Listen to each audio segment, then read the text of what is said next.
CSB, ang Spirit FM, CMN Calapan, Oriental, Mindoro. CNN Live Nationwide. Junard Acapulco, magandang araw sa iyo.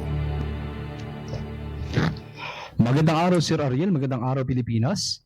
Nakiisa ang mga sundalo ng Alpha Company ng 76 Infantry Victrix Battalion, Philippine Army sa Brigada Eskwela 2026 at isang outreach program para sa mga mag-aaral ng Mangyan Alangan sa San Lorenzo Ruiz Learning Center, Baco sa sitio Banilad, Barangay San Ignacio, Dolangan 3, Baco, Oriental, Mindoro. Sa isinagawang programa, tumanggap ang mga katutubong mag-aaral ng iba't ibang kagamitang pampaaralan kabilang ang school supplies, educational materials, mga laruan, pre-love na damit, tsinelas at hygiene kits bilang paghahanda sa nalalapit na pagbubukas ng klase. Pinangunahan ng aktibidad ng 1st Civil Military Operations Exemplars Company ng 2nd Civil Military Operations Battalion, Civil Military Operations Regiment ng Philippine Army, katuwang ang kabataan ating yaman ingatan natin o akayin.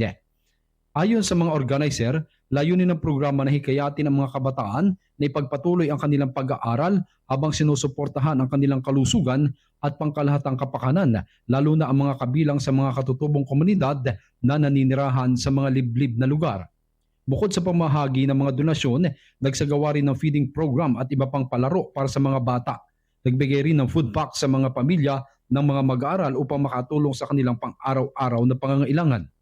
Bahagi ang naturang gawain ng patuloy na civil military operations at community engagement initiatives ng militar na naglalayong palakasin ang ugnayan ng mga lokal na komunidad at suportahan ang mga programang pang-edukasyon, panlipunang pag-unlad at kapakanan ng mga indigenous peoples.